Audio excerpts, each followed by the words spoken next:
1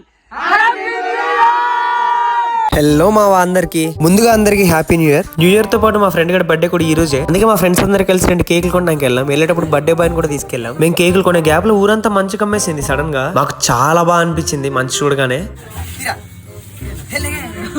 cake ఆడుకోసమైనా సరే బర్త్డేకి ఇంకా టైం ఉంది కాబట్టి వాటిని పక్క దొబ్బేమని చెప్పి కేక్ ఇంటికి పంపించాం ఫ్రిడ్జ్ లో పెట్టించడానికి. ఒకవైపు లేడీస్ అందరూ కలిసి షాపుల ముందు ఇళ్ళ ముందు ముగ్గులేయడం స్టార్ట్ చేసేసారు. 12 అవడానికి ఇంకా చాలా టైం ఉంది. అందరికి 12 ఎప్పుడు అవుతుందో కేక్ ఎప్పుడు తిందామా అన్నట్టే ఉంది. ఫైనల్ గా 12 అయిపోయింది. అందరూ కలిసి ఓ లైటింగ్ స్పాట్ దగ్గరికి వచ్చాం. బర్త్డే బాయ్ గా కేక్ బాక్స్ ఓపెన్ చేయమంటే ఆ ప్రాణం లేని చాక్ తీసుకుని దాంతో ఓపెన్ చేయడానికి ట్రై చేశాడు. సరదాగా దాన్ని నిరిపేసి ఏం తెలియనట్టు దాక్కుంటున్నాడు.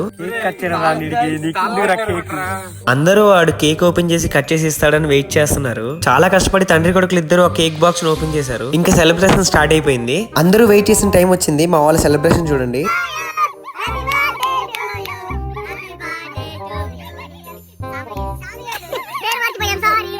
కేక్ కట్ చేసిన వెంటనే ఆపుకోలేక అందరూ ఒకరి తర్వాత ఒకరు వెళ్ళి కేక్ తినిపించి తినేశారు. నా టైం ఎప్పుడు వస్తుందని నేను వెయిట్ చేసా. నేను కూడా ఆడికి చిన్న ముక్కు తినిపించి నేను పెద్ద ముక్కు దొబ్బేసా. అందరూ కేక్ తినిపించేసాక మేము వాడి మీద ఒక చిన్న ప్రాంక్ చేసాం. పాపం మా వాడికి అసలే బాంబు అంటే భయం. అలాంటి వాడి మీద ఒక ప్రాంక్ చేసాం. మా వాడి చేతికి ఒక బాంబు ఇచ్చి అది బాంబు కాదు సుంచుబుడ్డ అని చెప్పాం.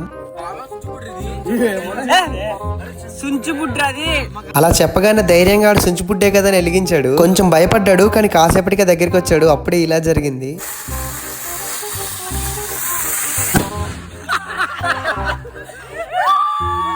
ఫైనల్ గా మా న్యూ ఇయర్ సెలబ్రేషన్ అయితే ఇలా జరిగింది. మీరు ఎలా సెలబ్రేట్ చేసుకున్నారో కింద కామెంట్ సెక్షన్ లో కామెంట్ చేయండి. సబ్స్క్రైబ్ చేసుకోవడం మాత్రం మర్చిపోద్దు. ఉంటా బాయ్.